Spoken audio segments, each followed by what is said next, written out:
Yeah, what's up with it? Do it cause I love it and I stuck with it. We ain't with the subbing in the cut with it. Please none of the talks, I heard enough of it. Like, what you gonna do? Where you at? Who you with? You ain't really bout this, don't talk about it. Really on the move, on the map, never slip. Keep your hands to your lips, don't talk about it. Real eyes, real lies, all the time stand on it. If we said it, we don't walk around it. Loose lips, ain't ships, red cup, blue strips, new phone, who this? No, we don't allow it. Really on go, I don't know, what's an off day. Now we on road, came from smoking in the hallway. Now we got shows, boys.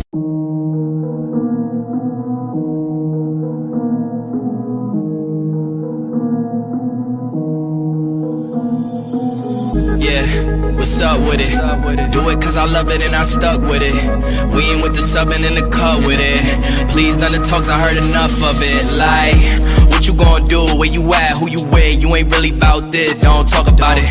Really on the move, on the map, never slip. Keep your hands to your lips, don't talk about it. Real eyes, real lies, all the time stand on it. If we said it, we don't walk around it. Loose lips, ain't ships, red cup, blue strips, new phone, who this? No, we don't allow it. Really on go, I don't know, what's an off day. Now we on road, came from smoking in the hallway. Now we got shows, boys.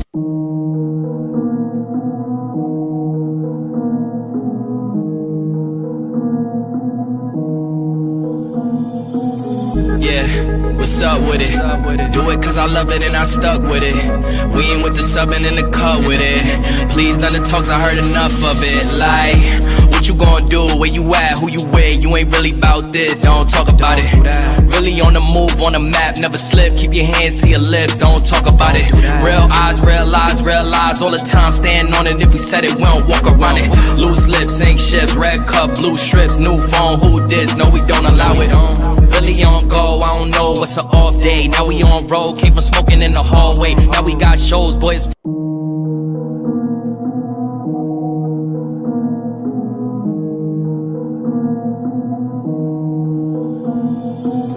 Yeah, what's up with it? Do it cause I love it and I stuck with it. We ain't with the subbing in the cut with it. Please none of the talks, I heard enough of it. Like, what you gonna do? Where you at? Who you with? You ain't really bout this, don't talk about it. Really on the move, on the map, never slip. Keep your hands to your lips, don't talk about it. Real eyes, real lies, all the time stand on it. If we said it, we don't walk around it. Loose lips, ain't ships, red cup, blue strips, new phone, who this? No, we don't allow it. Really on go, I don't know, what's an off day. Now we on road, came from smoking in the hallway. Now we got shows, boys.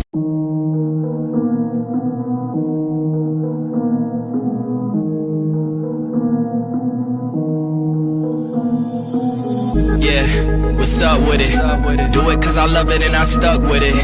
We ain't with the subbing in the cut with it. Please none of the talks, I heard enough of it. Like, what you gonna do? Where you at? Who you with? You ain't really bout this, don't talk about it. Really on the move, on the map, never slip. Keep your hands to your lips, don't talk about it. Real eyes, real lies, all the time stand on it. If we said it, we don't walk around it. Loose lips, ain't ships, red cup, blue strips, new phone, who this? No, we don't allow it. Really on go, I don't know, what's an off day. Now we on road, came from smoking in the hallway. Now we got shows, boys.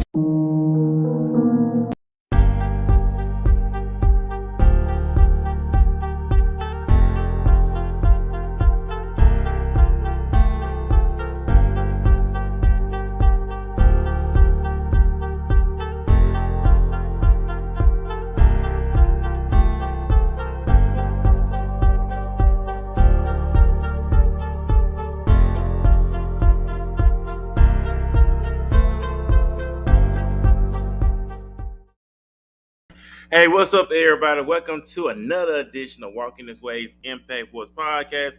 I'm your host, Furman Jackson Jr. I'm broadcasting live once again from the DFW, that is Dallas, Fort Worth, Texas. I hope everybody having a great productive day. Have a very great, excited morning. Thank y'all for hanging out with us for the very top of your Saturday morning.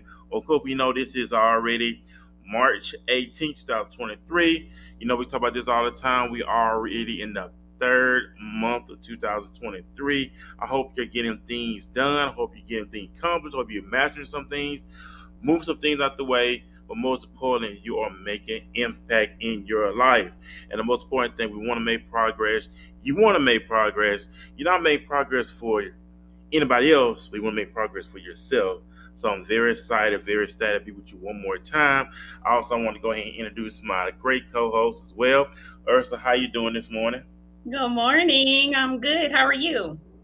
I'm doing great. Well, go ahead and introduce yourself to the of course, our fan base here on Walking His Way, the Impact What's podcast. Hello, everyone. I am Ursula, if you don't know, the CEO of Helping Others Prosper LLC, specializing in life insurance in Texas, Louisiana, and Alabama, credit and budget counseling. We also do prepaid legal services. I am a three-time book author. Check out my latest book, Budgeting for the Working Class, on Amazon now to help you start your budgeting journey. Awesome stuff as well. And also, Eric will have a very special guest hanging out with us this morning. She has a fantastic resume from the information she sent me. She has a lot of credentials. She has a lot of things she's accomplished in her life and still accomplishing in her life as well. And I just want our guest to go ahead and introduce herself as well. Go ahead and introduce yourself. Well, good morning, everyone, and thank you very much, Berman and Ursula, for having me here. I'm just excited to share with your audience. My name is Nettye Johnson. I am a native of Louisiana. I'm just outside of Baton Rouge in Denham Springs, Louisiana. I'm a wife, a mom. I'm a two-time author, a degreed and credentialed health educator, founder of Wellness Applied, which provides culturally relevant application oriented health education and programming for congregations, communities, and corporations. Um, and I am the National Physical Fitness Coordinator for the National Baptist Convention Hope Health Ministry, a Robert Wood Johnson Foundation Culture of Health leader. And I just really am passionate about helping people to find balance and live well. And that's awesome stuff, and it's a beautiful thing to see people giving back on that as well. And once again, thank you. Truly, it's an honor, it's a truly privilege to have you on with us this morning. Um, Talk about what you got going on. You have a cookbook that's out, a vegan cookbook that you have out. We know you'll elaborate more on that Sure. this morning. So those who get an understanding of what a vegan cookbook is all about, enlighten us and just really take us down that journey on what it's all about. So we're very excited. And like I said, we're about to get started. We are broadcasting right now from Dallas, Fort Worth, Texas. Wherever you may be watching us at, we are live streaming on Facebook Live, Twitter, and YouTube. So you are watching us right now, put in the comment section where you're watching us from, what state you're at, and we love to chat you out here on the show this morning. So we'll thank everybody, man. It's good to see beautiful faces. As opposed to all things, but most important, people who are about their business, people that are being productive. And I got a couple questions for our guests this morning, but also I got a couple icebreakers. This is something I had learned in the class last year, it was a branding and marketing class, and this is something I want to do. So I'm gonna do this right quick. I know you're announce your introduce your name that. So my first thing is give us your name. Nettye Johnson. Okay, the number two is what you see, what you do. See what? Okay, what you do. That's another thing. What do you do? I'm a health educator and self care strategist. Okay, another thing is give us something fun about you. Oh, wow. Fun. Goodness gracious. In my head, I am about 35 to 38 years younger than I am in my body. So that kind of works out itself in some humorous ways sometimes because my mind tries to go places that my body's like, So, And the fourth one is what you need today. what do I need today? Oh gosh, grace every day. Grace. Amen. This is a beautiful thing. Awesome. And the next one is what smart tip would you give to everyone? Okay. Refuse to live beneath your God given potential. It's a choice. Yeah, awesome. And that's our icebreaker here. That's something I did before the podcast. I just really found to do my notes. Like, no, I can bring that back out again to just really just set the atmosphere and getting to know. Because like I said, when you're branded and marketing, you are your brand. Your brand is you. Nike, Just Do It, Starbucks and all them. But you have to realize, ladies and gentlemen, you are your own brand. Your brand should be, what do people say about you when you're not in the room? Mhm. And so that's what we all a brand. You're a brand. I'm a brand. You're a brand. So we're very excited now to have you with us again here on this podcast. We talk about you. We talk about the stuff you got going on. You have quite a impressive resume. And matter of fact, Ursula, she's in Louisiana herself. And when I met you from Louisiana, she said, "Well, part of you Louisiana." I know she want to ask you that question. So, Ursula, go ahead and shoot your question. Well, I heard her in the introduction. Miss Nettye, I'm actually in Baton Rouge. What? So when he said you were in Louisiana, I was like, oh, we have to connect because look, I need you in my life for all of my health tips. Look, definitely. Let's get together and have a kombucha or something like that. I would love to. I'm going to DM you afterwards. We can make that happen. Yes, Yes, Baton Rouge. yes. Let's connect. But also, because I did a little reading about your background and everything that you do, and I saw that you were vegan. And my question to you is, what is your advice for those who want to step into that transition? But of course, giving up meat when that's what you're used to all of your life, I know that's a transition. So what is your advice for those who are wanting to step into that process? Sure. So one thing, and I love how this comes up often. The name of my cookbook is the Vegan Niche Cookbook because as a health educator, um, I recommend, or I don't really recommend, I advocate, and I talk a good bit about not necessarily vegan eating, but vegan niche eating. And I'll explain the difference because vegan niche is not really a formal term. It's just something that I use. Vegan eating is plant exclusive. That basically means that not only are you giving up meat, a vegan person also does not eat any meat byproducts. So that means no honey. That means no eggs. That means nothing with dairy in it, which can in and of itself can somewhat sound like, okay, very straightforward. But when you look at products, particularly if you eat things that are manufactured, you buy in the grocery store, you buy in restaurants, very often it will have some kind of an animal product in it because of how our culture is set up. It may have gelatin in it. You may eat a vegetable. Can you hear me? Can y'all Yeah, still we hear hear you. me? We Yeah, we lost hear you you. for a minute. Can you hear me? Oh wait, I think I'm losing sound. Can you hear me okay? Yeah, we hear you. Are you able to hear me? Yes, we hear you. You hear you. Okay. I can't hear you. You can't hear us? For myself. But we what's can hear you. going on here? I'm so sorry, y'all. My earbuds went out. Default. Can you hear me now? I can hear you. Okay, I'll just talk and I'll try to get the sound picked up on my side where I can hear you on the other side. Going back to, you may be eating a vegetable soup, but it may be made with some kind of a chicken broth. It's very difficult for the average person to go from a standard American diet to going to eating a total vegan lifestyle. Further, when you go into vegan eating totally, where you're all done with meat, because our society is so much built upon using meat as a protein source, often there are things that vegans have to look out for, like making sure you're getting adequate protein, making sure you're getting adequate B vitamins, making sure that you're eating in a way that is still holistic and giving your body all of the micro and macronutrients it needs when you exclude an entire food group. So what, as a health educator, I advocate is not necessarily vegan eating, which is getting a lot of buzz now, but veganish eating. So instead of being plant exclusive, I kind of recommend being what I call plant forward. That means making plants the star of your plate, the bulk of what you eat, such that you're getting closer to the USDA recommended guidelines where you have plant-based foods making up 2/3 to 3/4 of your plate. So vegan-ish eating allows more flexibility.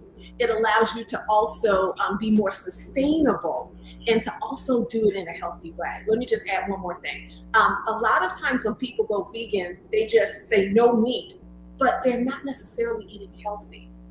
You can be an unhealthy vegan. Oreos are vegan. French fries are vegan. Very often when we go to vegan restaurants, we will see vegetables, but they're battered and fried, and they have a whole lot of, we can go to an extreme to make it palatable and easy and accessible and not necessarily be healthy. So with vegan-ish eating, what you're doing is you're eating plant forward and eating foods closer to the way that they were actually created, close to the way that God put them here. So you're eating whole foods, basically pretty much plant-based, but if you want to have some chicken, if you want to have some, salmon or something like that, do you. That's okay, but that's vegan-ish eating. So long story, but I hope that was helpful as I try to get some sound going on. Well, It was. Yeah. Very insightful information and stuff like that. We're gonna kick off some more questions for you, and I know you are a Chicago native, of course. How is it living in the South? Living from Chicago to living in Louisiana. How has that culture change been from you, from the windy city to Louisiana? Okay, well, aside from the first thing was the climate. You mentioned the windy city. So I went from crazy cold to, you all know you're here in the South, Baton Rouge and up in Texas, to we just have Hades hot. So, so there was that change. I think the biggest culture shifts that I saw were twofold. The first one is that I'm just going to be real. In the South, I think that we're more overtly friendly. Living up north, I found that I did have very close relationships once you got to know people, but just Joe Schmo on the street, they don't wave, they don't speak, and I didn't realize that until I moved down here and I got engrossed in this environment. And then when I go back to Chicago and I visit, and I'm just making eye contact and people are like, girl, you don't get robbed. So there's that kind of thing. So there's that open, overt friendliness. On the other side, the biggest culture shift that I saw, which is sadly kind of empowers some of the work that I do, is how incredibly adverse or how many challenges and barriers we have to health down here in the South. Everything from our food culture, up north in Chicago. Chicago is one of the most segregated cities in the United States. If it's done for oppression, that is horrible. But when it is done through intention, I think that there's a positive side. I love the fact in Chicago that I could be on the South Side where I grew up and I knew what I was going to get because it was African Americans and there was very much our culture. I could go to Chinatown and get authentic, Chinese cuisine. I could go and get Greek. Like, it was beautiful to have that. Down here, it's just Cajun Creole pretty much. So everything is very highly seasoned, a lot of fat, a lot of, it's just a lot of fried and gravies and all of that kind of sort of thing. So there's that food culture that we're very proud of food that is actually hindering our health. And then the second thing is we are not really built for activity, which is strange because we have a moderate climate when it's not Hades hot, and there's so much beauty in our states. However, we don't have an infrastructure. Just a quick example, when I first moved here, in Chicago, we rode public transportation or we walked.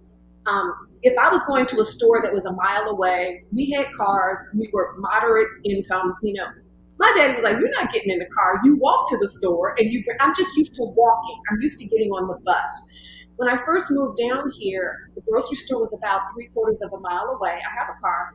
And I was going to walk to the store and pick up a few things. And first of all, I got a clue when there was no sidewalk. So I walked and then the sidewalk ended. And I'm like, well, what's up with that? So I'm walking in the street. People are honking and pulling up and stopping. And a police officer actually pulled up. And he asked me what I was doing. And I'm like, I'm going to the store. And he said, we don't walk down here. People are stopping because they think that you're a streetwalker. I was like, So me walking on the street makes people think that I'm a prostitute because that level of we do not move our bodies and adding that on with the cuisine that we have hallowed that is so harmful to our health. This culture that we love has some challenges for me that coming from Chicago, I'm still kind of a little bit challenged with, even though I've been down here 25 plus years. Yeah. That's interesting. 'Cause originally, I'm from Alabama, from Mobile, Alabama. And Ursula, she's from Alabama as well. Also, we're from the same city. We know the change is really different. The South, in the South, soul food, the fried chicken, the collard greens, the cabbage, the cornbread, the candy yams, the chitlins, the hog maw, the pig feet, all that that stuff in Alabama. And like I said, we know that people start doing the health trend. We know people always being health conscious, but now it's being more showcased now in our generation and how important it is to be healthy. Even the Bible tells us that He said, "Beloved, I wish above all things you may as prosper, including in our health, as well as our soul prospering." And that's something we forget about in our community as believers. We forget about that part of the health. Like we want God to truly bless us with a lot of things, but what about prospering in our health? You're so That's right. My right. first book is entitled "Put Your Faith Where Your Fork Is." Um, I came to a health love because of just my family background. My people are from Mississippi, so even though I grew up in Chicago, I'm Southern down and down. And it's not that I'm against our culture. I love our culture and I embrace our culture. But I think that we have to do it, to your point, Furman, we have to do it mindfully and not mindlessly. Right. We mindlessly follow tradition, and we don't realize that many traditions, particularly rooted in African American cuisine and the way we do things, are very much rooted in oppression and how we were subjugated, our ancestors were subjugated. For example, you mentioned chitterlings. Okay, and I know they're pronounced chitlins, but chitlins are, literally they're intestines. If I can just be real, in every bucket there's an anus in at least one bucket. Right. Like this was the innards that were to be thrown away, and they were given to our ancestors because we were not valued. Now, God blessed us so much, and He held us that He allowed us to not only as a people survive, but to thrive on less than, on things like chitlins. Even if you think about things like black eyed peas were thought of as being food for the cows, for the cattle. We were given things that were scraps and that were left, and God allowed us to thrive on that. Well, look at what has happened. That was when we were on the plantation. We are no longer on the plantation. These types of foods, if you look at them with the levels of saturated fat, how we process and cook them, with the amount of sodiums, we have the highest levels of hypertension, diabetes. We die from it multiple times, other ethnicities, and yet we hallow these foods as and call it tradition. These foods that are actually killing us. We are digging graves with our knives and forks, and we say that it is done in the name of tradition. What I recommend and I advocate and actually support people doing through both of my books and the way that I teach is to not to throw our tradition away. It is beautiful, but to realize the roots of it and to reimagine it. You say how it's becoming more in the forefront. We can still enjoy these things, but let's not do it from a place of mindless oppression. Let's see this as a way of celebrating who we are, but do it in a way that also honors the temple of the Holy Spirit. So, for example, our ancestors ate collard greens. Again, a lot of times they didn't know how healthy collard greens are. If you look at the Andy Index, collard greens, mustard greens, those things our grandmothers made are the most nutrient dense of all foods. They are at the top. But what we do is we then take that very healthy food and we take pig parts and we put that in there. So we're putting ham hock or, we're taking pieces of pig. And let's think about this. God designed pigs and pork and things like that such that you cannot eat it raw. In order for you to eat a piece of pork, you literally have to cook it or you will get sick. When you cook it, the saturated fat, all of these things that are not healthy for our bodies falls away from it. But we save it and pour it back in and call it seasoning. We do this because there's a historical reason about why our ancestors did this, because they kind of had to also be able to survive. But we're in a very different place. Going back to what we talked about, we're very sedentary. We don't move. We don't, and we have these conditions and sometimes predispositions. And when we continue to go down that path, there's a saying: if we continue to do what we've always done, we'll continue to get what we've always got. I see honoring my body by eating foods the way God put them here, by actually not only eating soul food, but looking to some of our ancestral wisdom cultures, some of the things that we ate ancestrally in Africa, that there's thousands of years of our bodies and DNA understanding those types of foods, reconnecting and exploring food, exploring activity as a way of honoring God with our bodies versus just continuing with some of these things that we have actually made like holy, which are actually signs of oppression. Like it can actually be a way of not only liberating or caring for our body, but it is actually a liberating step when we take care of ourselves, when we own our health and do that with knowledge and decision, not just mindless following a tradition, if that makes sense. Yeah, that makes a lot of Yeah. sense. Because it's like what people say. The Bible says, "My people are destroyed for the lack of knowledge," because they rejected it. And we know that the knowledge is power, they say. But you apply the knowledge and the knowledge that we had rejected. If you talk to the average person today, they'll tell you it's too expensive to eat healthy. But we'll go spend $200-300 on almost like fast food. I'm just throwing numbers out there. But if you go down the street, go down the street, you see fast food restaurants wrapped all the way around the building. And because people, they tell you, I don't have enough time to cook, or I got so much stuff going on. But we put all this stuff in our bodies, and it's affecting us long term, and to the point where people have fallout. Now, if they had something to do with, they say it has something to do, like, it don't have nothing to do with birth per se, but what about the foods we eat that may cause our hair to fall out, stop the blood flow in our hair follicles. You're so right about. I love that you lifted that limiting belief that healthy foods are more expensive. I'm not going to say that certain healthy foods are cheaper. I'm not going to go there, but that is not the overall rule. You hit it right on the head when you said think about fast food, but or just anything that is processed. I'm amazed. Krispy Kreme is big down here. Yeah, it Personally, is. It when is. they built that Krispy Kreme, and the line was down the block. I mean, around the block. A dozen Krispy Kremes is $12, like $9 to $12. Sometimes they'll have a deal where you buy one and you get that's for $12. Do you know how much food I can get that's healthy for $12? It's a matter of convenience. And again, you're so right. Look at where so many of these restaurants are set up that are putting this very highly processed fast food. Look at how they're so predominant in our communities. We have communities where you'll have more dialysis centers than you will grocery stores that can help you to get healthy food. Like literally, when we look at how some of these systems and structures are set up, we can say no and we can choose differently. We can choose differently, and it just comes from first of all praying about it. Like, Lord, how can I really take the word to say honor you with my body?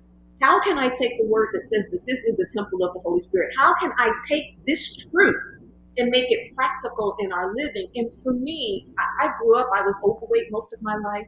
My father passed away in his sleep when I was 17 years old. He had multiple chronic diseases, hypertension. Everybody in my family had hypertension, diabetes, and I was on that path. And when my daddy didn't wake up, it told me I have to make some changes. And I went through maybe 10, 15 years of just trying all kinds of different things, but it literally was not until I made it a God thing. And I said, Lord, I don't want to repeat this, not only for myself. I don't want my children to go through this. And I want them to have I want to leave a different legacy. And when I made it a God thing, and literally it is turning back to doing things closer to the way God designed them. I love to lift the example of the prodigal son. The prodigal son didn't know how good he had it when he was with his father. He went off into the far land, and the further he got from his father's table of protection, his father's realm of protection, the more he was tore up from the floor. And it wasn't until he came to himself and he came back home that then he had that restoration. We can see this with our food, right? Um, let's take it away from the meat. Let's say if you eat some chicken, right? You can take some chicken, you can cook it, you can bake it, you air fry it, you can braise it. There are a lot of different ways, keeping it closer to how it is. But what do? We're gonna take it, we're gonna put seasoning on it, so we're adding a ton of salt, and then we're gonna put some kind of flour batter, and then we're gonna dip it into grease, and we're gonna fry it up. Sometimes we're gonna take it after it's fried and put gravies and like we just overdo stuff. I mean, we are taking food, same thing with the vegetables. We don't eat them close to the way that we overdo it, and we call that good. What does scripture say? Scripture says what God made is good. And I'm not saying you eat everything raw, no. But when we examine how much we overdo stuff, and the more we take it away and add these processes and all of this other stuff, we're stripping nutrition, we're stripping what God put in it for us.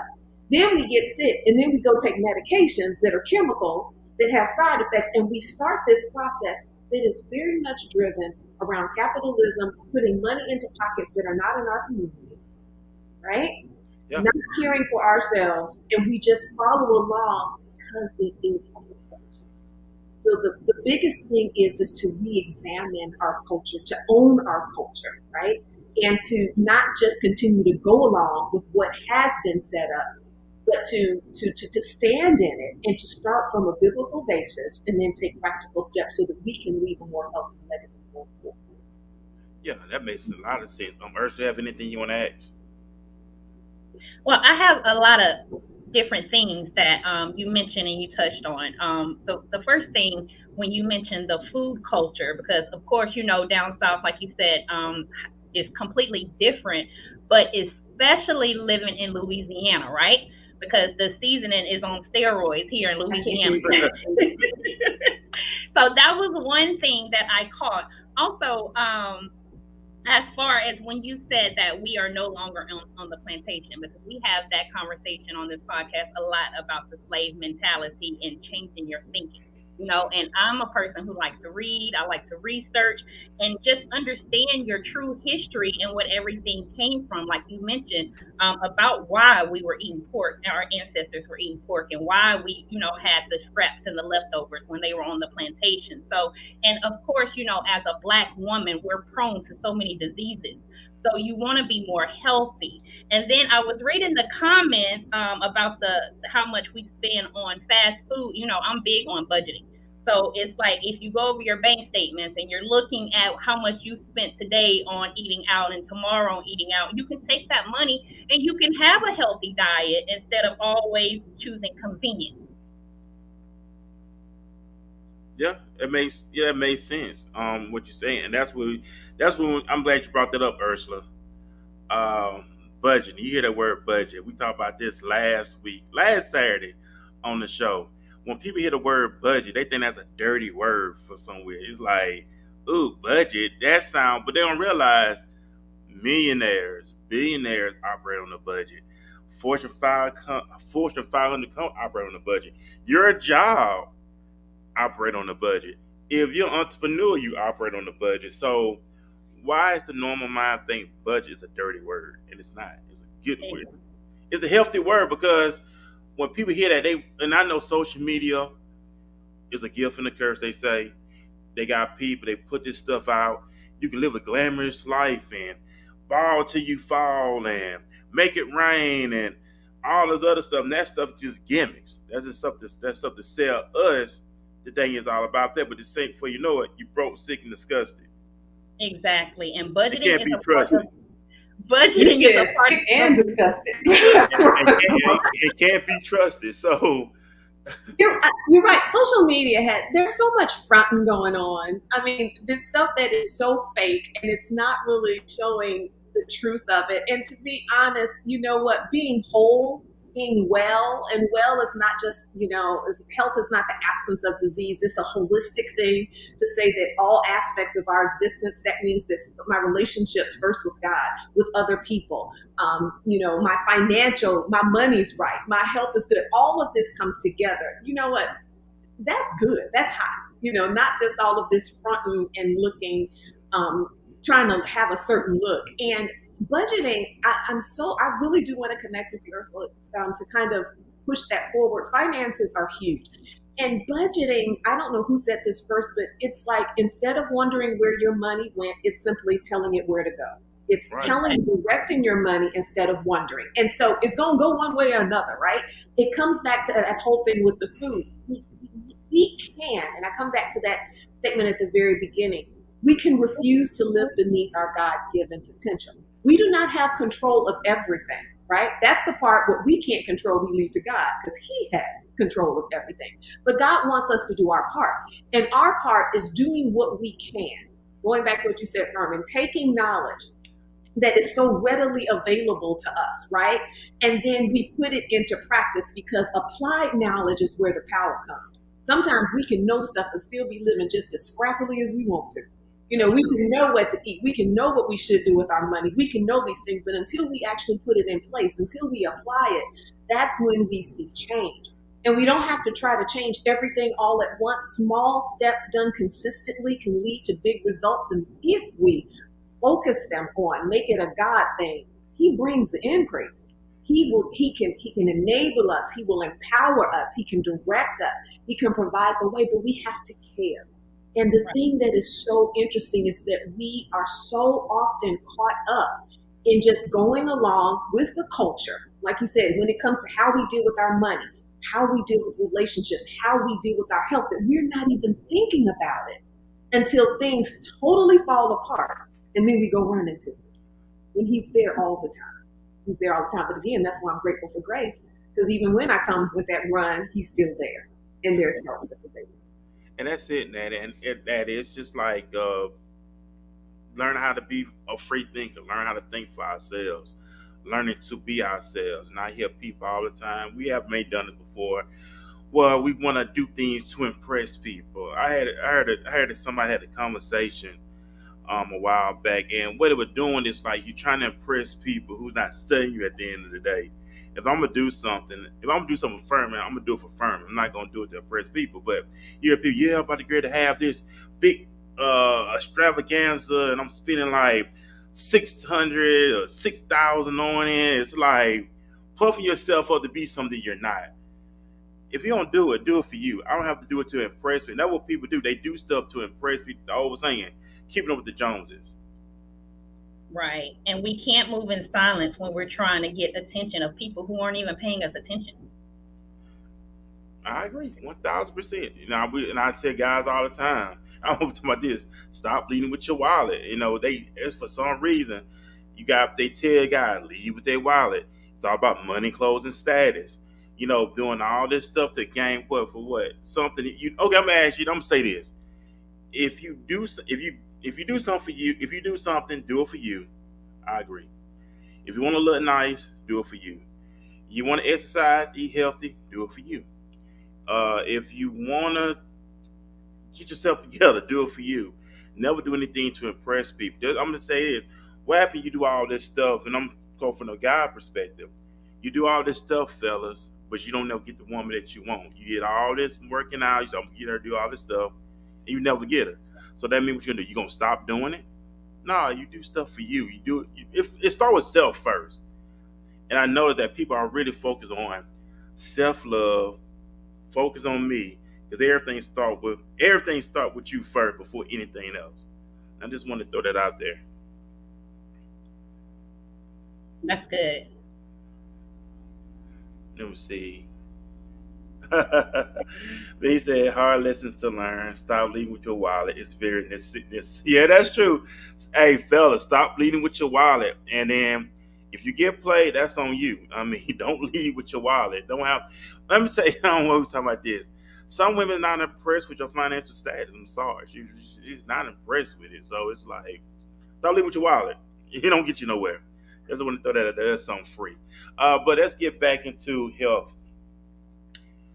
We know the first of the year, everybody get excited. Nettye and Ursula, everybody get so excited about working out. I'm going to the gym. And, we have to get that mindset. This is my season. This is my year. And then we had that mindset.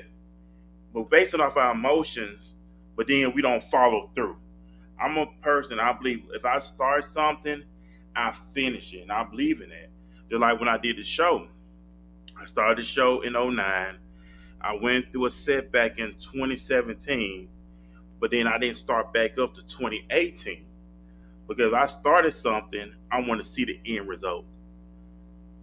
And I don't want to base anything off my emotions, if that makes sense on what I'm saying. It's all about consistency, and it starts in the mindset. And that's what we want to, because like I said, we had a big shout out to Keisha Sanchez. She was on here last Wednesday, and she's a neuropathic advocate and was dealing with deal with the mind and all that other stuff. And if everybody familiar with the book The Alchemist, I got the book The Alchemist. It's a good book. You know how we used to say, I'm looking forward to the future? We used to say that. We used to have people say that all the time. I'm looking forward to the future. My future going to be bright, this and that. But The Alchemist teaches us if we're not focused on our present, we really just going to repeat the same thing in the future. If we ain't correct right now, we're just going to repeat the same thing in the future. It's like, okay, if I start eating healthy now and take this information that is giving us, I'm fixing my future's gonna take care of itself. So I have to work in the now. I can't work in the tomorrow. I have to work in the now. The Bible teaches us take no thought for tomorrow. For tomorrow will take care of itself. We gotta operate in the now.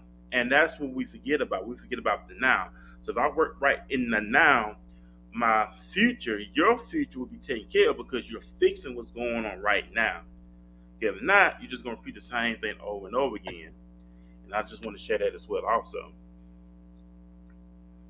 That's some really good feedback. So I'm asking ask Nat as well. She, besides the cookbook, you are a award winning speaker as well. How was that accomplishment in your life, being an award winning speaker and teacher? Oh, wow.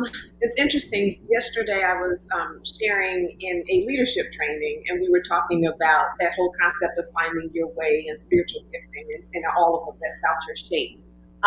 But basically, interesting enough, I didn't study in this particular area. I studied engineering in college. I was a software engineer for a while, and I was sitting doing programming, and I was so out of my fit. I was actually horrible at it and miserable. And I shifted from writing software to explaining software. So it started with like just a professional shift because I was really bad at coding. And I started to explain proprietary software, and then I started writing curriculums. So there was this professional shift that was happening. At the same time, I look back and I see that there was a spiritual gifting just to teach that was engaged there, but it was fulfilled through profession. So I was a software trainer, and then from that I moved into soft skills training. I spent a period of time working for what was at the time the nation's leading weight loss company. I was one of their national trainers. And then I directed operations for the states of Texas and Oklahoma. So I got to speak a lot. And so that gave me a lot of experience there. And then it moved into, in my personal life, I did a lot of teaching in school, in church. So that gave further experience. And then I went into actually starting to do contract corporate training where I would travel around the nation doing leadership training. So it kind of started from just an outgrowth of me literally failing in an area where I was not in my fit and just finding a shift to be able to do something that I was more excited about, that I could learn and develop. And then with a number of career changes over the past 20 years, I've just had a lot of experience in that particular area. And so that's kind of how it happened. So I always like to tell people, God doesn't waste a hurt. Things that happen to us that we are allowed, they're learning experiences. And we need to just look for that to see that sometimes what looks like a block or a big block is not really an end. It's just a boundary to say, instead of going down this path, shift and go here. And, you can find your path if you just be mindful of it. And that's what's up. Before we finish our conversation with Natty, of course, we're going to pay some bills. We're going to jump into a couple of commercials, and we're going to jump right back in our Q&A conversation with Natty Johnson, hosted by me and Ursula. We'll be right back, ladies and gentlemen. With today's technological advances and fast-paced life, BMS is your trusted next-generation IT solutions provider that keeps you ahead of the competition. From humble beginnings, BMS Company is now one of the fastest-growing software engineering service providers, with international presence and golden reputation for excellence. The BMS Company is your one-stop global destination for web development, mobile application development, digital marketing, SEO, Facebook and Google advertising, social media management, business consulting, printing services, and many more. BMS is trusted to provide timely, cost-effective solutions. At BMS, we believe in providing guaranteed results, irrespective of a project's complexity. No stories, no excuses. And core to all of our operation is that we practice what we preach, and we deliver what we promise. We're proud of our dream team of solution-driven enthusiasts, comprising of industry experts in various fields, including blockchain, IoT, and AI. Our unique makeup and cooperate synergy enables BMS to add heart to technology while delivering our trademark exceptional results for our esteemed customers. Get free 3 months of hosting and 30 days SEO when you partner with us today. Call us now on 469-992-4567 or visit our website at thebmscompany.com. Enterprises, the home of Malara Green, your confidence coach. She is a licensed clinical social worker who serves as a therapist, clinical supervisor, master healer, and transformative speaker. Malara is fiercely committed to guiding individuals to become unstuck and motivated to confidently reach their goals while owning their God-given gifts. She serves as the bridge between your caterpillar and butterfly moment. If you are ready to transform, check out www.malaratransforms.com, where she is ready. A once tight-knit family bond. Damn it, Tito, didn't I tell you that I'm vacationing? I am retired, which means all prior duties have been relinquished. You still the same. Wake up fussing. I just come home for a little while. I ain't trying to stay in this Roach Motel. I still can't figure out how you would do that. Honey, you see, when the Lord created me, he created a mighty great sunbeam made in his image. And plus, Yoshi always rolling her damn eyes. One day I got her good. I put a little bit of crazy on her eyelashes while she was asleep, and she couldn't roll her eyes for 3 days. Oh, and that's the time when her eyes was real puffy. I remember when I saw her, I was like, girl, you looking just like your mama with all them bags. Ouch, I told you about playing with me. It's broken. When the battle of addiction is lost, resurfacing childhood You trauma. need to get some help. I need to get some help? Really? You're the one that loses friends when you put too much liquor in your body. Okay, and you're the one who ruined your marriage because you're so traumatized and traumatizing me all my life. And revealing family secrets. I said before you broke it, I recently lost my best friend. My right hand, my mother. Leaving one innocent soul demonized. You broke Ma's heart. And I really lost my whole family. But most importantly, myself. Crucified, the stage play, showing April 14th and 15th at the Slayton House in Columbia, Maryland. Hey, what's up, everybody? Welcome back to Walking This Way's Impact Voice Podcast. I'm your host, Nettye Johnson She. I'm the CEO and founder of Walking This Way's Impact Voice Podcast, broadcast you right now from the DFW, Dallas Fort Worth, Texas, along with my lovely co-host Ursula as well, and our featured guest, Nettye Johnson, with us this morning. Man, we got some great conversation going on this morning. The dialogue, the connect, the atmosphere, the conversation that people are being enlightened, and not only that, just being challenged in areas you need to be challenging, and that's the beautiful thing about growth. We all growing. And I know you mentioned, Natty, about grace. We all need grace. Even David said, grace and mercy. And we know that God bestowed upon us grace and mercy all day, everything. That's a beautiful thing about it. And also, I want to give a big shout out to Miss Woods as well. Miss Woods, matter of fact, big shout out to Miss Woods because she won connected me and Nettye with this conversation and her being a guest on the show. Big shout out to her. And she said, yes, Nettye Johnson is one of the best presenters you'll ever hear, personally and accuracy with everything she teaches on. Big shout out to her as well in the comment section. Great woman. Ellie is great woman, woman of integrity. I appreciate her. Big shout out to her. She spoke very highly of you, Nettye, as well. She's very highly of you as well. So appreciate her as well. So how did that come all about? Because she speaks very highly of you. I love me some Sister Latasha. I love her. We were church members, both at New Hope Baptist Church for a while, and I had the wonderful opportunity to actually, glean from her. She's extremely wise. She was actually such a blessing to me with my children, with everything that she knows around education and just psychology and how people think. And we were both on the same church school teaching staff. So I know her well, and just a beautiful woman. And I'm excited. Latasha's going to be on my podcast. We did an interview, so I'm excited to lift what she's doing with Torch. Very excited to see where God is going to take it. Man, that's awesome. And I'm glad you brought that up. You do have a podcast. When did you start your podcast? What's your podcast all about? And how can we support and follow your podcast as well? Sure, great. Thank you for lifting that. Similar to you, I started a podcast a while back. I started it back in 2016. The name of the podcast is the Faith Applied Podcast. And we discuss things around faith, food, fitness, family, just to help people grow in their health and their productivity. And I ran the podcast until the pandemic.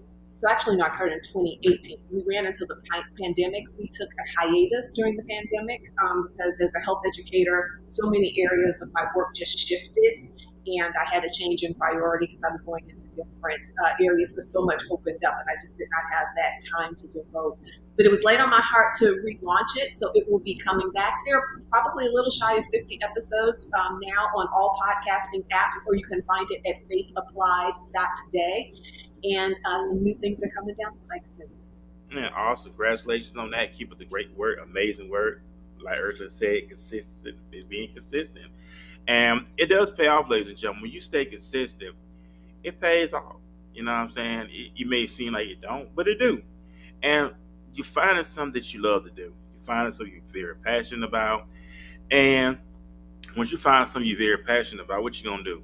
You're going to put in 1,000%. And what you do. And even though we talk about, let's talk more about the cookbook, the vegan cookbook as well. This is my first time ever. Let me ask you this. The vegan cookbook, we don't hear a lot of our community talk about that. Like I said, we focus more on the sweets and everything else. But when it comes to our community, the vegan aspect, we don't really hear much about it. I really don't hear much about it. How did that all come about? I know we talked about it earlier, but those that's just tuning in to get more enlightenment on it. Well, I'm glad to see that there is more interest towards what we eat. It's a growing interest in the African American community. I kind of often laugh and say that we saw a big jump in vegan eating when Beyonce said that that's how she lost weight after the twins. I may be mistaken with that, but I just saw it kind of take off around about then. There are a number of resources and growing resources, and there are restaurants out there as well. We live in an information age, and you can really find some things like soul food vegan. There's some great like culinary, trained chefs that do more plant-based type meals if you want to go into that. The only thing that again, for those that weren't kind of maybe on the beginning, that I want to just kind of lift is look at your why. Examine your why. I talk about that. I'm going to show the cookbook. So this is my cookbook. This is the Veganish Cookbook. I also have an online class called Veganish Eating Kit that is a digital workbook, a digital class, as well as a workbook that helps people that just want to determine, is this something that might be a fit for you? Examine your why. Are you doing it just because it's a fad? Well, That's not a good enough reason, right? If you're doing it for your health, then there's some things that you need to look into. You need to talk with your medical health professional as well as a registered dietitian to see if there are any specific guidelines that you want to make sure that you're adhering to so that you are doing it so that you can actually protect your health. And then, too, don't just look at the label vegan and assume that it is healthy, because a lot of vegan food, and I'll just throw one other example, the Impossible Burger. When it first came out, this is such a chemically processed, manufactured faux meat product that is made to taste like meat. If you want some meat, literally nutritionally, you're better just going and doing the meat versus doing that highly processed chemical experience, actual piece of product. When it first came out, registered dietitians were having a fit when they looked at the amount of sodium, the amount of saturated fat, which particularly for African Americans that may or may not have hypertension, that's something that you should be watching. You would do so much better having a lean piece of ground beef. It would actually be cheaper than doing this burger, but because they advertise it vegan and you assume healthy, again, do your due diligence. Don't just follow what you're told and look at it. If it's manufactured, turn it over, look at the nutrition label. Look at those numbers to see how much sodium, how much saturated fat, what is actually in it. And the easiest way that I recommend is if it has a number of ingredients that you do not know or cannot pronounce, your body does not recognize that either. If it is a chemical experiment product, you may want to go on ahead and just choose to just do a clean version or a more normal version of the actual food. And that's a part that I think oftentimes is missed. Some people are vegan by any means necessary. And for people that are doing it for animal rights reasons, because they're concerned about environmental impact, because it does take more natural resources to produce 1 pound of beef or pork than it does 1 pound of a produce. For people that are doing it for that reasons, they don't care about the chemicals and the manufacturing and all of that. But if you're doing it for health, do it for health and just put some knowledge behind those choices and see if that leads you to make some different choices. Yeah, and that leads to my next question. You said something about that because they vegan. 9 to 19 don't mean vegan. What I would say to the listening audience that's listening this morning, my opinion, get somebody who's an expert in that would teach you, that would coach you along the way. Yes. If that makes sense. Yes. What I'm getting at now, put your money where your mouth is. I'm going to tell you that because you have people who are experts in that who take the time, the energy, and the resources to bring you this great information.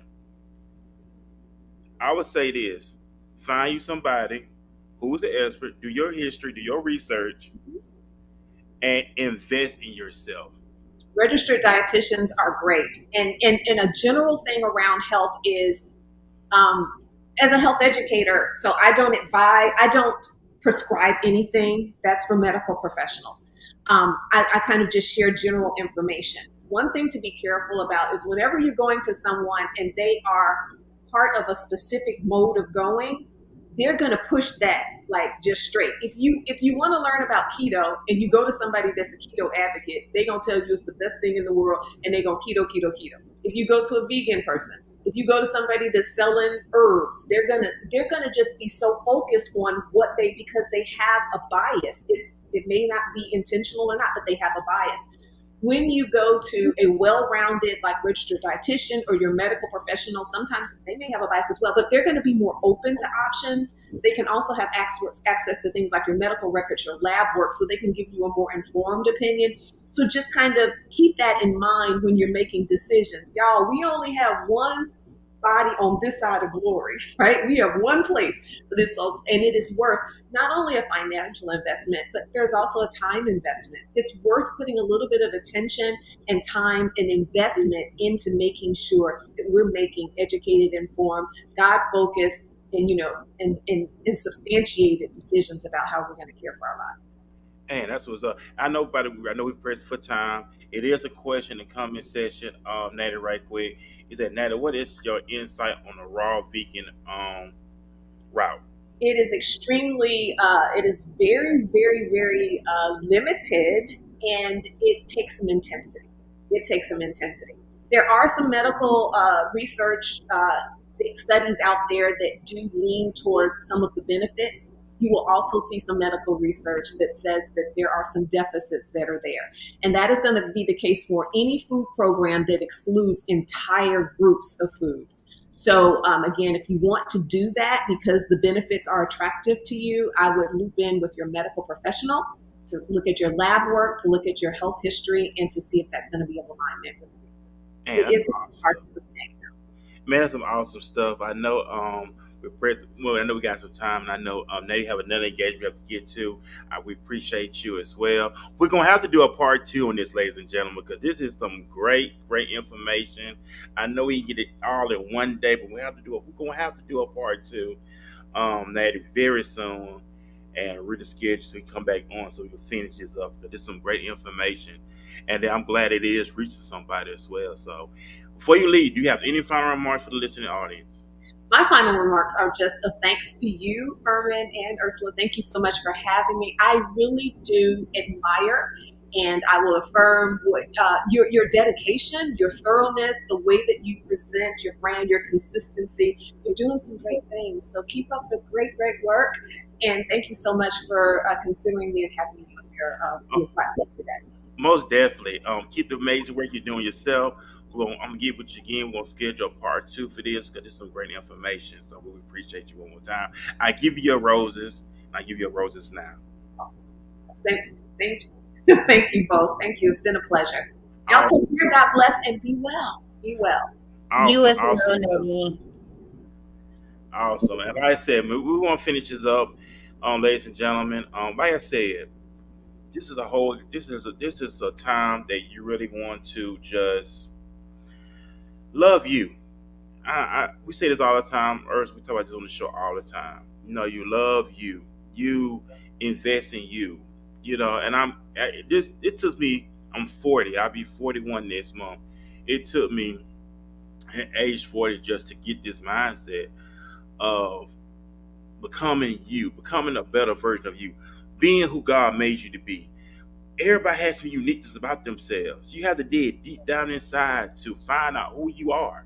Don't be influenced by what people say or what people think, or they want you to think this way, think that way.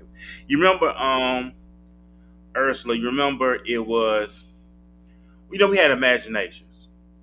You remember growing up at church, we had imagination. We wanted to be this. The boys want to be superheroes, and, the girls want to be the princesses and all this other stuff. And we lost our imagination along the way. When we got older, going through life, you hear people tell you it's not real.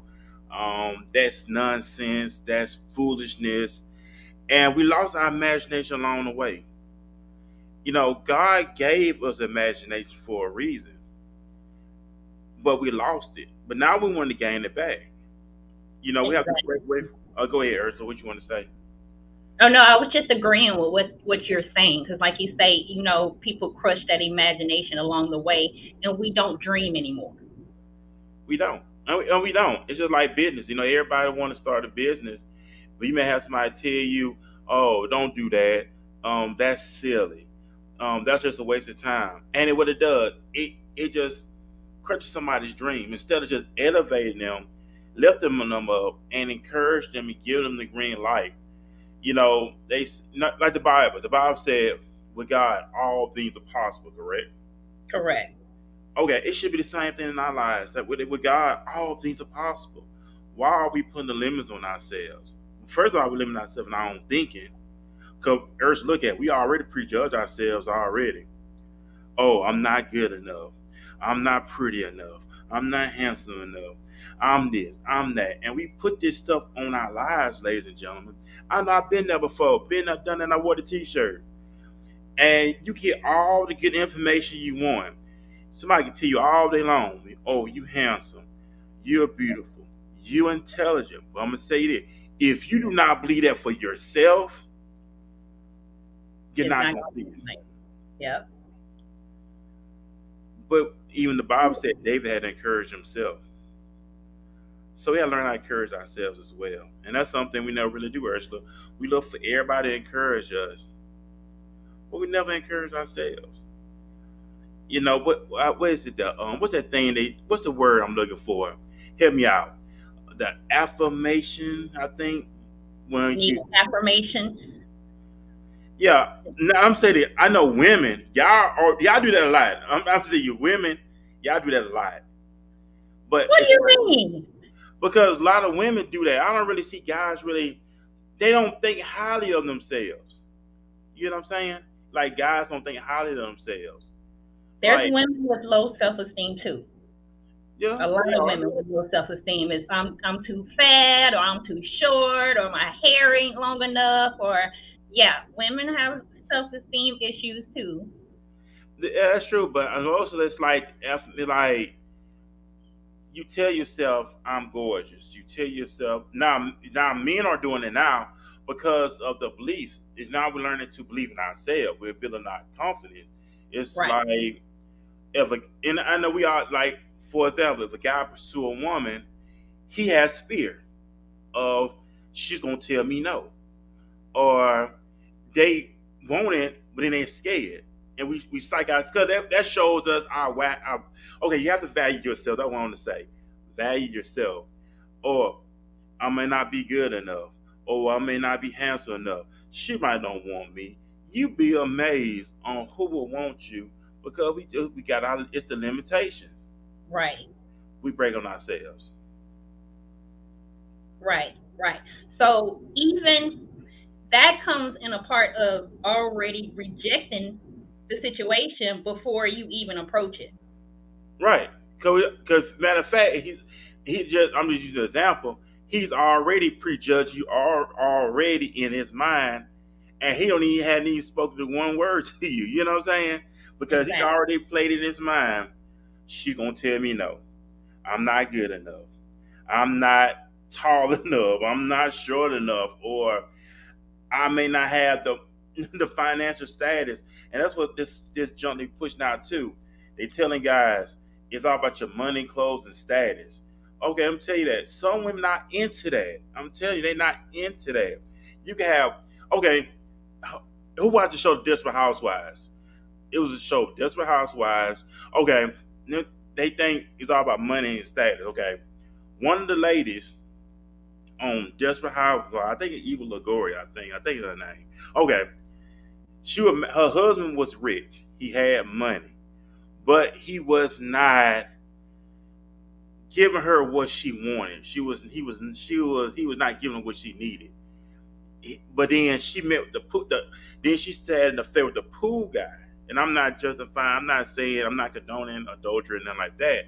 But it's the mix of she caught interest in the pool guy. The thing about the pool guy probably ain't making any money, but she caught interest in the pool guy. The pool guy made her feel like a woman compared to her husband. Even though her husband had money, but he was not making her feel like a woman. If I'm making sense what I'm saying.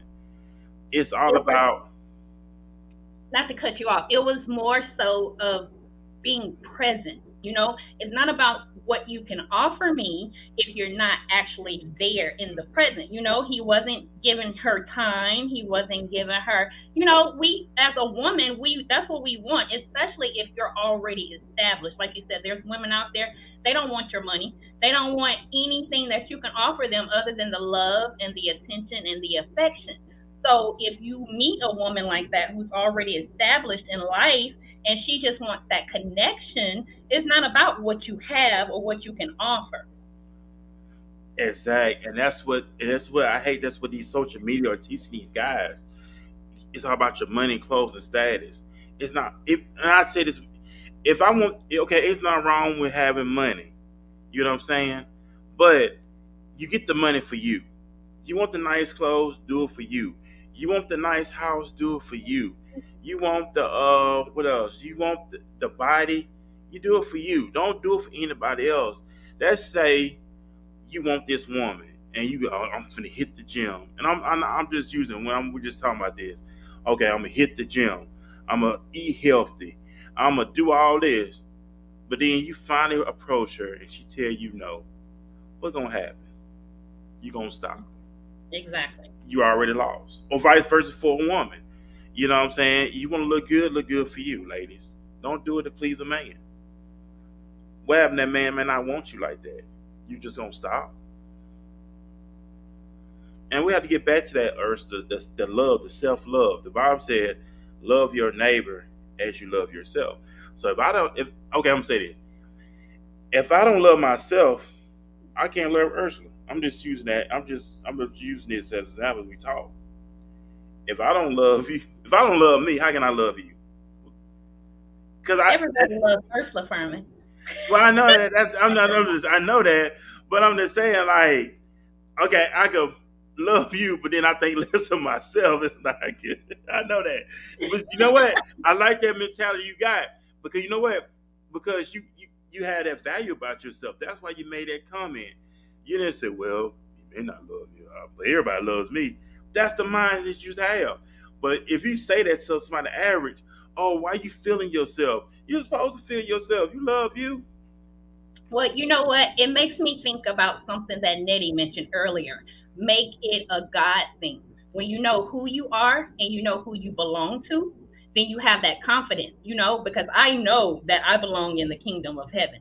I know that I am a child of God. I know that I am an heir to the throne. You know what I'm saying? So when Right. you have that mentality of knowing who you are and who you belong to, it doesn't matter what social media say. It doesn't matter what other people say because I have that confidence in myself. That's true. You got to. You know what I'm saying? Just like love you, Right. love you. And if you don't do it, that's when coaching come into play. Find your coach, find your mentor to help and guide you along the way. Because you're not in this great thing by yourself. Because we can't do it by ourselves. And a lot of times we try to do this stuff on our own, and we just Mhm. mess up. Well, the first thing they get you admit in the AA meetings, they want you to admit you have a problem. And that's Mhm. something we have to do first in our own life. Take inventory. Take a step back. Do some inventory and admit, hey, I have a problem. Admit I'm falling short. And then you know what, Ursula? We see the areas in our lives that we're falling short in, but we don't address it. Does that make sense what I'm saying? Because we actually see this stuff. Even Paul talked about examining ourselves. Okay, look at stores. The groceries. If you work in a store, what they do, they take inventory, right? Right. They inventory on what they need and what they don't need. Right. Take inventory and accountability. And then that's what we have to learn how to do in our own lives too, ladies and gentlemen. Let's take inventory. Get your pen, get your notebook, you know what I'm saying? Get your pad, whatever. Take inventory of your life. Sit down and say, okay, what I'm falling short in, what I need to come up in. So when it comes to your finances, Ursula, you big on that. Let's talk about that too. Let's talk about the finances, Ursula. Let's really talk about finances this morning. Bugging down our finances. And Dave Ramsey talks about that a lot. Um, they came up early with Nettye. Knowing where our finances going. Do we know where our finances going? We don't never sit down and put this stuff together. With your wisdom and your knowledge and your expertise, where can we start at? Well, like I always say, budgeting. Budgeting is a part of having good health because if you know where your money is going, then you also can plan for the future. And one thing that I mentioned in the book, Budgeting for the Working Class, sit down, pull one of your newest bank statements, and look at how much money you're spending on fast food. Look at how much money you're spending on going out. Look at how much money you're spending just on non monetary value things that don't bring you wealth in the future. And understand that once you gain control of your finances, then the sky is the limit. And it's just like that mentality of from our ancestors that's passed on to us that have us thinking that we can't obtain that. And we can, because the Bible said that a good man leave inheritance for his children. And Dr. Miles Monroe, and he said this one time. He said we had to start thinking generationally. We have to think Mhm. about the generation behind us. If you have children, you need to start thinking about them and thinking about their input and how you want them to be successful and how not succeed in things, but succeed spiritually and responsible and stuff like that. And get on the right track. I believe we are getting on the right track because it's a revival taking place. We are being revived. I believe that. And to be on that path, what we know we need to be on. So what you have to say is we got a lot of work to be doing. And it's something I wanted to say. Knowing where your money go to control. But that's the one I want to ask this one too. Our paycheck, our salary. All right, let me ask you this, Ursula. Should we put together how much we get paid every week, every 2 weeks, how much we make a year, well, how much we make a month, and how much we make a year? Do we implement that too in our budget as well? To know the difference between weekly, monthly, and yearly? And I love that you asked that question, Furman, because again, in my budgeting book, I have a section that's strictly for your monthly budget. And then I have a breakdown according to the pay period. Of course, there's 52 weeks in the year. Some people get paid weekly. Some people get paid bi-weekly. Some people get paid once a month. Regardless of how you get paid, you still have to be able to budget that. So you definitely want to sit down and break it down according to your pay period. So let's say you have your budget for the month, right? Okay, put it in order of what's due that month. So, okay, in the beginning of the month, you have to pay your rent, your mortgage. That needs to be at the very top of your monthly budget. But then you want to carry it over to that other spreadsheet of that pay period. Okay, if you get paid every single week, you can probably budget in that first week of the month to pay your rent. So those other weeks, you can pay everything else. If you get paid every 2 weeks, then of course the first check is rent, the second check is everything else. If you get paid monthly, you really have to be disciplined with your money. So it's definitely good to have a budget for the month and a budget according to your pay period. And that's why I did budgeting for the working class so people can understand it's a simple way of budgeting. It helps you to ease into the process of budgeting. And I also put in the book a couple of Bible verses that I pulled in reference to finances, because I want people to understand that it's a biblical thing. And in Proverbs 21:20, it says, the wise have wealth and luxury, but fools spend whatever they get. So if you're just spending your money as soon as you get it and you don't know where it's going, the Bible calls you a fool. And that wasn't Ursula calling you a fool. That's what the Bible says. So you have to be more disciplined with how you're spending your money on a monthly basis, on a pay period basis. If you want to go on a vacation, you should be planning for that. Not just take as soon as you get paid and say, oh, I'm going out, but you haven't even looked at your budget to see what to do. And then now you want to double up next month. It is hard for people to catch up once they fall behind.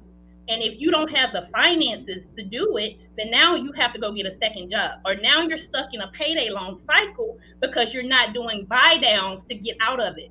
There's so many people. When I was the store manager for a payday loan place, there's so many people on a fixed income stuck in payday loans because that's all they get every month, and they have to keep getting those payday loans because they're not being disciplined with their money. So definitely a monthly budget and a budget according to your pay period.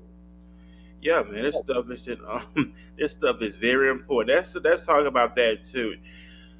If you're in a relationship, I would say in a relationship. Let's say you're in a relationship, and this kind of stuff need to be talked about. Are you in the dating, or are you in dating, or whatever? This kind of stuff need to be talked about. This stuff need to be addressed if you're talking about the marital stage, of course, because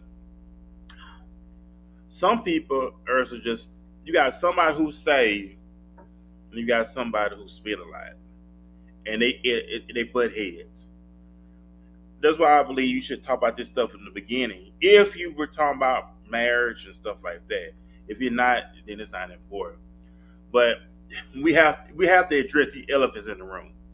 Not Ursula. I'm happy that we are getting to that point now, Ursula, when it comes to the male and female, one man and woman are in action now. because back then we didn't talk about a lot of stuff.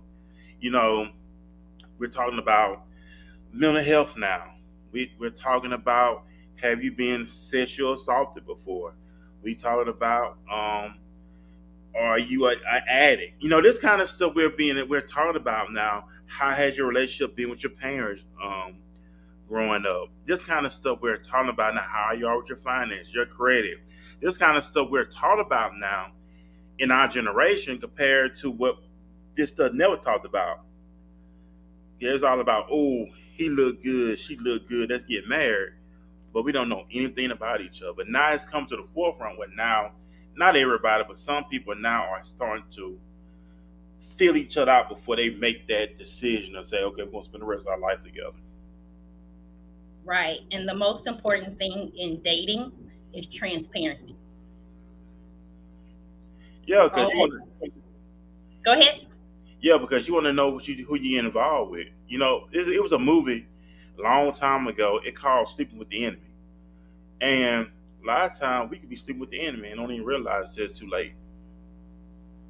Exactly. And definitely, Ms. Woods, finances is one of the top reasons for divorce, because you have to know what's going on in the household as a whole. How can you be married and you're one, but your finances are all over the place and nobody knows what the other person is doing with their money? Yeah, because that's what you have to talk about, folks. All right, you don't take out your own. If you married, don't take out your own household. When I say that, if you you know what? Let's talk about this, Ursula. Let's talk about friends and family. Let's say a family member, a friend, somebody need help, and you're married. I will let my spouse know what's going on. I would not lead them in the blind. That's just me. People do stuff different because it's a respect factor. You know what I'm saying? It's like, let's say if I'm married to you and somebody say I need help, it don't make me less of a man. I would get with you first and say, hey, such and such say they need help. And I would sit down and talk with you. And I would not take it upon myself. And I would expect the same thing vice versa, because we are a team, right? We are a team. We represent each other. We work as one. So I don't see anything wrong with that. Long because we talked about it, and then it was like, well, we can't do this right now. Then that's, you know what I'm saying? That's because you don't want no fiction in the home. That makes sense what I'm saying? Absolutely. Because again, you are one. You have to communicate with that person, because at the end of the day, like, where's your family and friends going to be when that union is broken?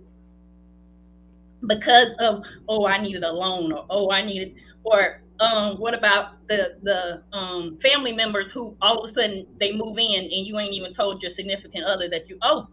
Cousin Benny finna come stay here for a couple of days because he ain't have nowhere else to go. Like, communication in a relationship is everything. That's true. That stuff is important. It's for mature people.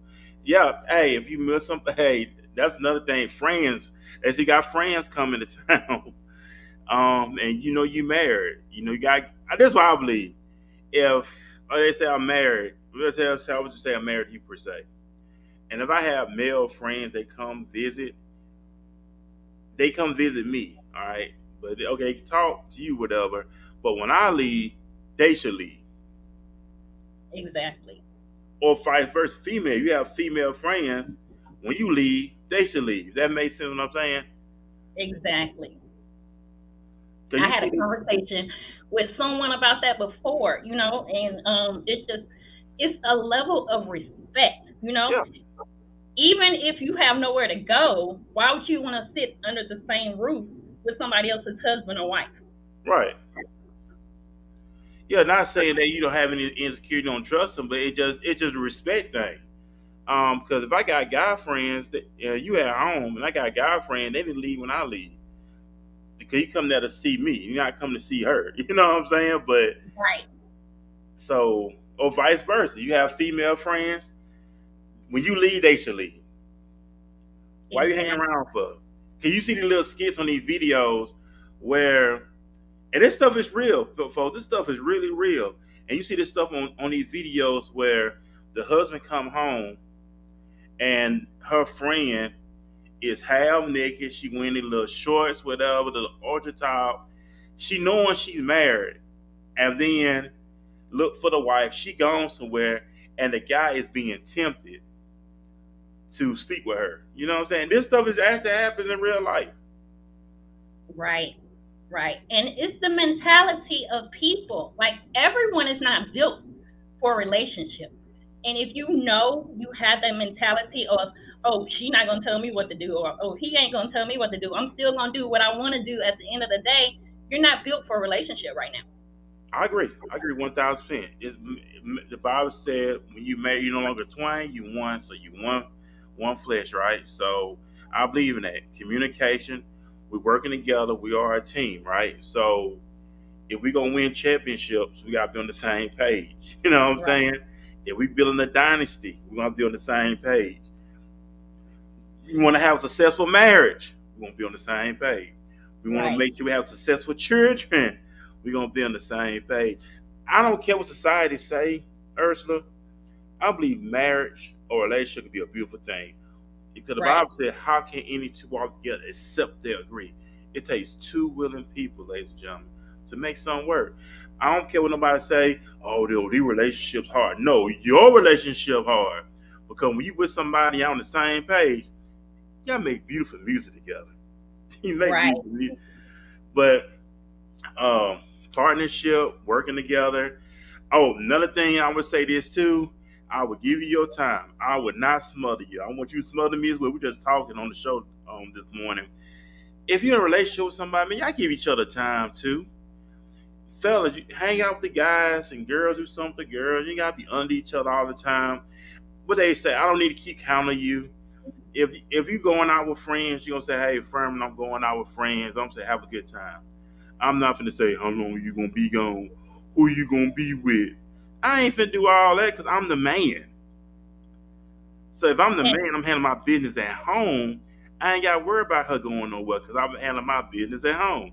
So I just say that too. Like if you going to a concert, what are you going to the concert for? If I'm just getting off work and you already going to a concert, I'm saying have a good time. Just let me know how the concert will when you get back. right, right. Because when you up under someone all the time, that's how you lose yourself. You know? Yeah, I don't need to be on you all the time. It makes the heart grow fonder. I mean, you know what I'm saying? Just like have me time, have your time. Yeah, bitch. Yeah, that's right. Me time. You gotta have me time, folks. We don't have to be each other all the time. Live your life. I'm not saying do it recklessly, but just really enjoy your life. I'm gonna tell you have a good time. You know what I'm saying?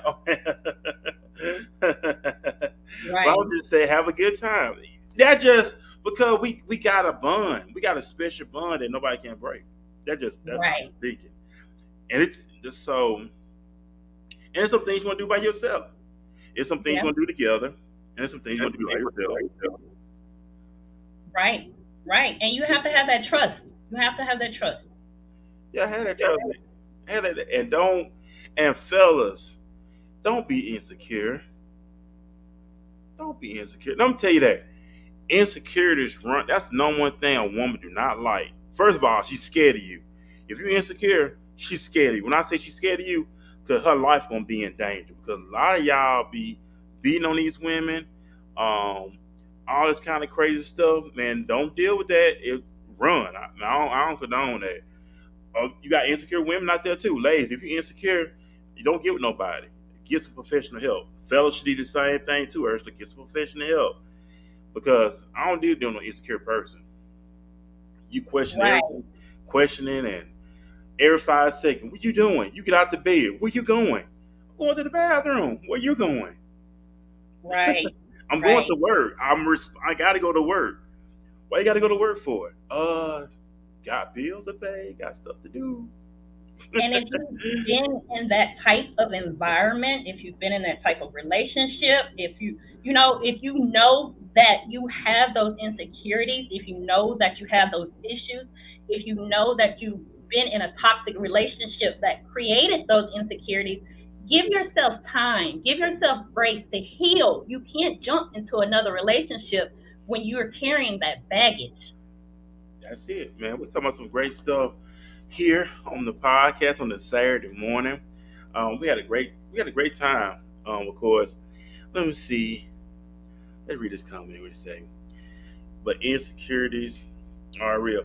Yes, they are real, but they dangerous too, and it's Very very dangerous. dangerous. It's very dangerous. Read these stories.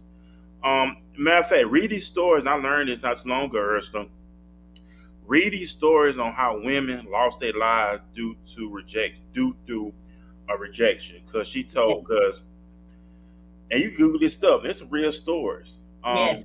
Where this guy was liking this girl. She told him no, and he ended up killing the girl, or he hurt the girl. There's some real stories out there, folks. Y'all need to Google this stuff, man. And it's real that women are losing their lives because she told him no, so he take her life. It's real out here. Be careful. Or Man, y'all they be, broke up, or she wanted to leave, or he didn't respect the restraining order. it's real out here in these streets. It's real out here in these streets, man. But y'all be careful. Be careful, love you. Be careful. You. Another thing, don't manipulate. That's another thing, fellas. Stop lying.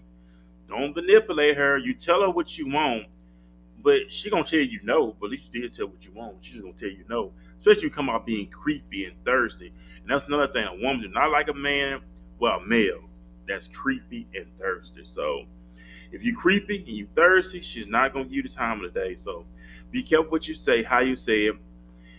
And then if you like somebody, cool, but don't manipulate them for sex. That's what's going on too, Ursula.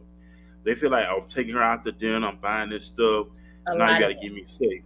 So when she says she don't want to have sex with you, now you get mad, you butt hurt. That's your fault. Don't manipulate nobody. Be honest. That's one thing. That's one thing with some women. They'll be honest.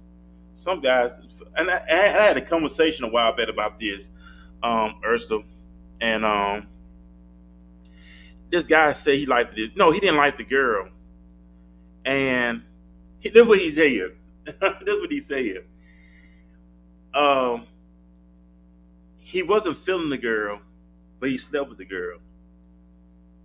And I'm like, if you're not feeling her like that, then why did you sleep with her? I just wanted some. And the sad part about that is that has become the cultural norm. Like, people think that's okay to pursue somebody just for sex. But you need to lead with honesty. If that's your intentions, hey, I'm not knocking nobody, but you need to lead with that. So that person has to be able to make a sound decision based off of truth. And you're Right. not leading people, because that's the problem that make people snap. I don't condone it, but that's why a lot of people snap, because they feel used. And then you don't know the mentality of people before you approach them. They may have already been dealing with something. They may have already had that trauma in their life. They may have had a bad childhood. They may have felt like, they don't have anyone, and now here you come, and they thinking that you're really for them, and you just use them for sex. And you know what? And that individual said that, what you just said. And I told him that. I said, first of all, she could find in you with something that she went through some trauma in her life. She Mm-hmm. didn't want to go through that hurt and she didn't want to go through that anymore. And he told her, I'm different. He got what he wanted, and he didn't even want to talk to her no more. Right, right. And like I say, that has become so normal in our culture, and it's just like, men using women for sex, women using men for money. Like, it's outrageous. Yeah, it is. And I know, if and I'm talking to the guys. If a young woman, a woman in general, she could find in you about something, she showed that she trusts you, because she didn't have to open up to you that information. But don't, if somebody tell you, hey, I've been hurt before, or I've been through this before, and I don't want to go through that again, you as that individual need to be honest, like you said, Ursula, need to be honest Mm-hmm. with them. Hey, let them know, hey, you know what? I'm not gonna do you like that. I'm just gonna be honest with you. I remember years ago, and I respected a guy who did this with a woman. He told her straight up. He told her up front, "Hey, I'm letting you know now. I mess around with a lot of women. Before I met you tonight, I slept with another woman before I met you tonight." And he was honest. But she said she respects his honesty because he didn't come. He didn't betray to be something he wasn't. He let her know up front, "Hey, I mess around with a lot of women. Before I met you tonight, I slept with a woman. If you really want to do some stuff," he said he basically gave her a choice. And then she made the decision, "Hey, I'm not that kind of girl. I want to roll like that." I respect that. It was very mature. They wasn't in no relationship. They just got out and sat down and talked. And he just told her. And I respect that. Right. Lead with honesty. And then that gives, like you said earlier, now they give that person the decision whether I want to pursue them or not. Now, I'm gonna say this. Now, if you go along with it, that's on you. I don't feel sorry for you. Right. Another thing, Ursula, people have to stop answering stuff too fast too. I remember I went to this teaching with this pastor in Atlanta, and he was, when he first met his wife, and they had a conversation, a deep conversation. And now people are doing this now too. He asked a certain question about his beliefs and all this other stuff, and he wanted her not to answer too fast. He wanted her to sit and think about it. Vice versa. You know what I'm saying? Right. Don't answer so fast. And that's what we do, Ursula. The Bible said, "Be quick to hear, right, slow to speak." What we do is we so quick to answer and slow to hear. So if a person tell you, "Hey, I believe in this, I believe in that, this is what I want to do, this is what I'm all about," don't answer so fast. I would say this: "This is what I like, this is what I do. Do you want to be a part of it?" I would say don't answer so fast. Think about it. If it have to take you a couple of days, I don't care how long it takes. Sit and think about it. Then get back to me with an answer. Don't say, "Oh yeah, I can do that," and then we go along. Then tell me, "Oh, I don't, I never did like that." Right, right. Because our society is trained to act on impulse. You know, we're so instant about everything. We want everything to happen right now. So it's like, we're impulsive thinking, and our response is off impulse. We don't want to think about it. It's just, the problem is, first of all, is speaking and listening. You're not listening if you're already trying to come up with a response to what you're saying. So, that impulsive answer is not the true answer that you wanted to give. Right. That's true. Because I heard this. I was watching this show on YouTube, and this girl. It's a show. It's something like Pineapple. Anyway, the guy was talking to the girl, and she said, I don't cook. I don't like to cook." Instead of him being honest, "Oh, don't worry about that. I like to cook. Oh, I don't worry about that. I cook." You know what she told him? She said, "I'm getting that you only telling me what I want to hear." Instead of him being honest with himself and say, "Hey, I like a woman that cooks." Right. He compromised because he was afraid she was going to reject him. And she picked up on that. Right. But at the same time, because, the Bible talks about people being equally yoked. Yeah. So if you're communicating and I tell you I don't like to cook, and you don't like to cook either, but you want someone who do cook, I'm not the woman for you. There might be other aspects in that you like. There may be other, things about me that you like, but if me and you get married, I'm not cooking, and that's going to eventually cause a problem. Right. But then you be like, it's at your own risk, right? Right. Exactly. I told you in the beginning I don't like to cook. And you gotta respect that. You have to respect that, and that's what she picked up on. She told me, she said, you only tell me what I want to hear." Because he compromised. Because I said, "Oh, don't worry about it, I do that." But then deep down inside, you really want somebody who cook too. Right. So basically, you're getting at the whole thing. Be honest. And if she don't want it, and then what it is, Ursula, they feel like somebody got to tell them yes all the time. It's her God-given right not to be with you. If she not feeling you like that, she's not feeling you like that. Exactly. Exactly. And you know, in a relationship, it's always a learning process. You never get to truly know a person wholeheartedly.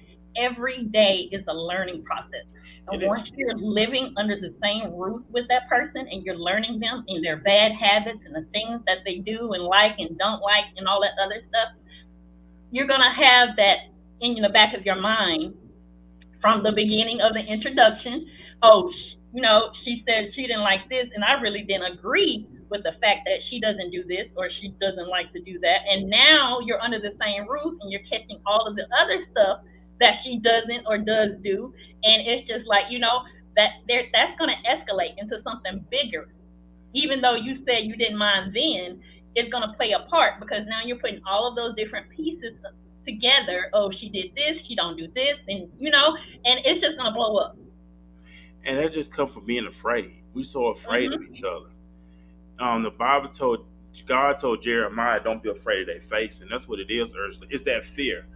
It's like we are afraid of each other. We're afraid to tell each other the truth. We walk around with eggshells, and it shouldn't be. Is it to the point that we're not making people comfortable around us? If that makes sense, it's like if I'm comfortable around you, I can open up to you. But if I'm not comfortable around you, I won't open up to you. And it's Right, like you make people feel more comfortable, so we won't have to base everything on a lie. right, I didn't exactly. tell you that because I was afraid. This was the first thing they say. Well, I went along with it because I didn't want you to be mad at me, or I was afraid that you're gonna say no. Right, right. So, But so now we're just afraid. like Go we ahead. were just like we were talking about earlier, that's self sabotage. You're assuming you already know what I'm going to say or what I'm going to do or what I'm thinking. So now we got hell all on our hands. Right. Now it's really some trouble going on now. If this, but I'm glad as we mature and we evolve, we are learning more, and that's the beautiful Mhm. thing about life. Learn how to be open. First of all, we gotta learn how to be honest with ourselves. That's the first thing. We're not honest with ourselves, ladies and gentlemen. We can't be honest with nobody else. I know we're about to get ready to get off the air, Ursula. We're about to get ready to, well, I want everybody to enjoy their Saturday. So, Ursula, go ahead and plug in what you got going on outside the podcast world.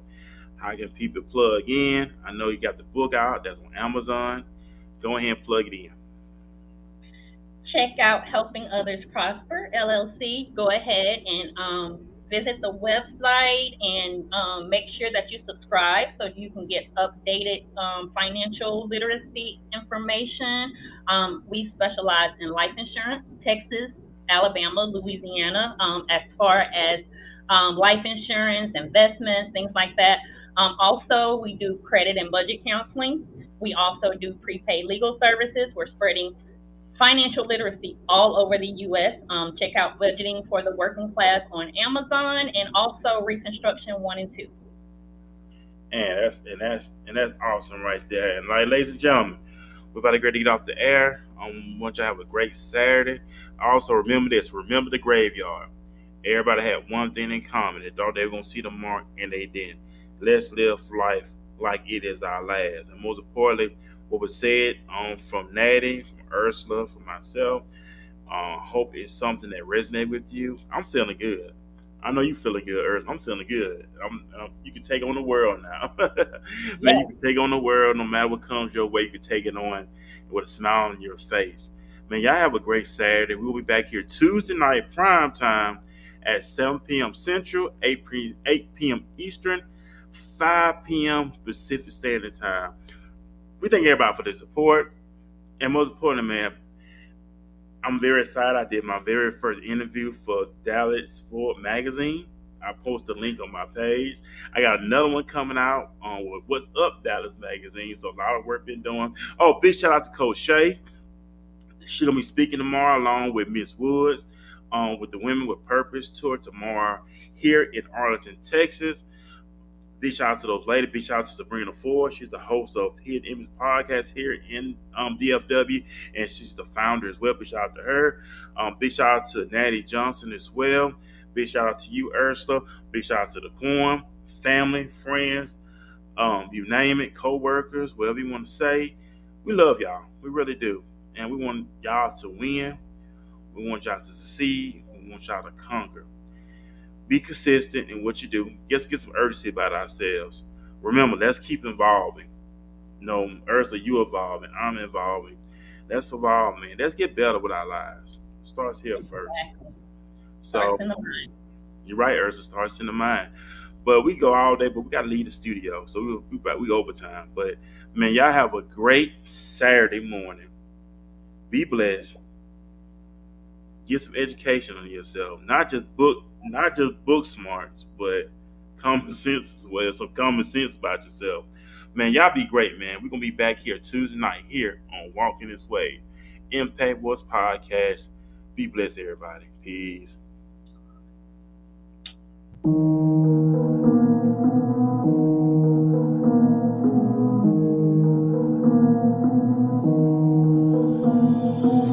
Yeah, what's up with it? Do it cause I love it and I stuck with it. We ain't with the subbing in the cut with it. Please, none of the talks, I heard enough of it. Like, what you gonna do? Where you at? Who you with? You ain't really about this, don't talk about it. Really on the move, on the map, never slip. Keep your hands to your lips, don't talk about it.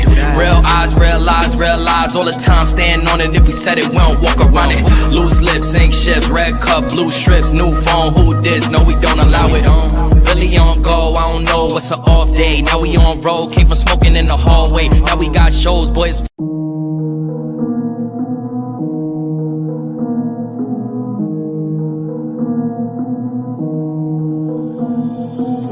Yeah, what's up with it? Do it cause I love it and I stuck with it. We ain't with the subbing in the cut with it. Please, none of the talks, I heard enough of it. Like, what you gonna do? Where you at? Who you with? You ain't really about this, don't talk about it. Really on the move, on the map, never slip. Keep your hands to your lips, don't talk about it. Real eyes, all the time. Stand on it, if we said it, we don't walk around it. Loose lips, ain't shifts, red cup, blue strips, new phone, who this? No, we don't allow it. Really on go, I don't know what's an off day. Now we on road, came from smoking in the hallway. Now we got shows, boys.